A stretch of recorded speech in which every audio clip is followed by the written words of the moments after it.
और यूपी में एक बार फिर भगवा लहराने के लिए बीजेपी ने कमर कस ली है।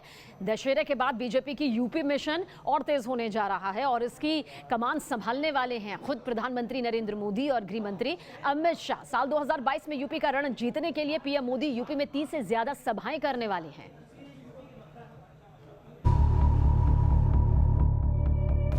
यूपी विजय का बीजेपी का एक्शन प्लान तैयार। 2022 में एक बार फिर यूपी में भगवा लहराने की रणनीति फाइनल। 2022 में एक बार फिर यूपी में योगी सरकार बनाने का शंखनाद। बीजेपी के इस यूपी मिशन के नायक होंगे पीएम मोदी और गृह मंत्री अमित शाह। मिशन यूपी के तहत पीएम मोदी हर महीने यूपी में 2 सरकारी कार्यक्रमों में शामिल होंगे। 2022 के विधानसभा चुनाव को देखते हुए बीजेपी ने यूपी को 6 क्षेत्रों में बांटा है। सूत्रों के मुताबिक चुनाव के ऐलान से पहले इन 6 क्षेत्रों में कम से कम एक सभा पीएम मोदी संबोधित करेंगे। प्रधानमंत्री के अलावा गृह मंत्री अमित शाह और रक्षा मंत्री राजनाथ सिंह भी इन क्षेत्रों की यात्रा करेंगे।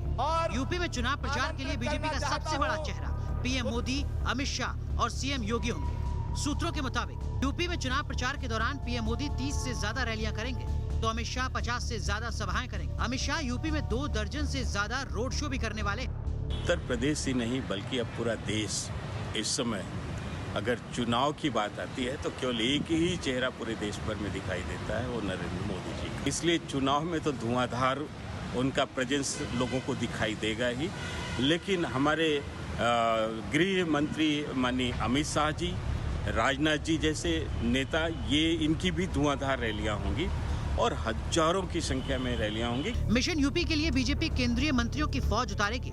एक सीट पर बीजेपी का प्लान तैयार है। इसी के तहत बीजेपी ने केंद्रीय शिक्षा मंत्री धर्मेंद्र प्रधान को यूपी चुनाव के लिए प्रभारी बनाया है। धर्मेंद्र प्रधान को टीम मोदी का भरोसेमंद माना जाता है। उनकी काबिलियत बिहार विधानसभा चुनाव और बंगाल के नंदीग्राम के चुनाव में साबित भी हो चुकी है। बिहार विधानसभा चुनाव में धर्मेंद्र प्रधान को बीजेपी ने प्रभारी बनाया था। वहाँ बीजेपी सबसे बड़ी ताकत बनकर उभरी। नंदीग्राम में धर्मेंद्र प्रधान चुनाव प्रभारी बने और इस सीट से बीजेपी के शुभेंदु अधिकारी से ममता बनर्जी चुनाव हार गई। हम सब चुनाव जीतेंगे और हमारे प्रभारी आदरणीय धर्मेंद्र जी के नेतृत्व में हम लोग चुनाव जीतेंगे आगे, और सब नीचे संगठन अच्छा चलेगा, चुस्त दुरुस्त रहेगा और उसका परिणाम भी मिलेगा।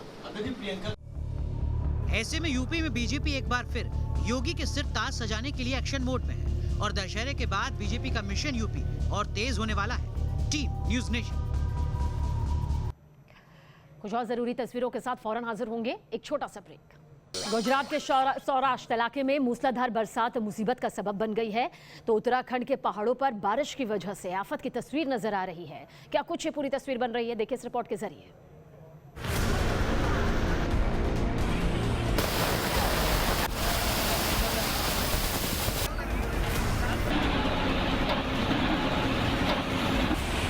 शहर में समंदर जैसा नजारा है तो ओवरफ्लो बांध की धारा देखकर डर लग रहा है।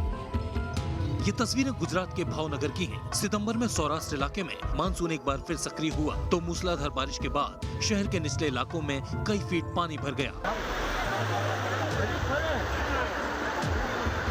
वहीं राजकोट जिले में गोंडल नदी की विकराल धारा तबाही मचा रही है।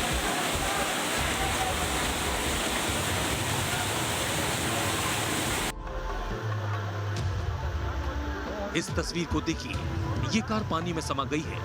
वो तो गनीमत रही क्योंकि वक्त रहते ड्राइवर कार से बाहर निकल आया, लेकिन ये कार पानी में तैरती हुई दिखी।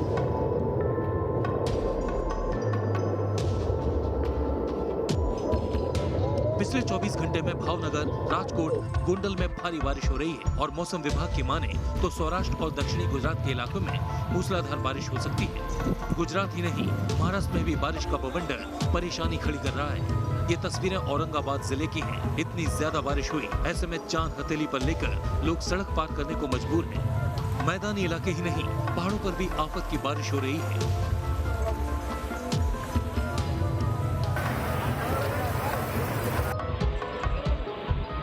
उत्तराखंड के चमोली में नदी नाले उफान पर होने से लोगों के लिए परेशानी खड़ी हो रही है। इन तस्वीरों को देखिए, एक कार नाले के तेज बहाव में फंस गई। हालांकि अच्छी बात यह रही कि कार नाले में नहीं बही,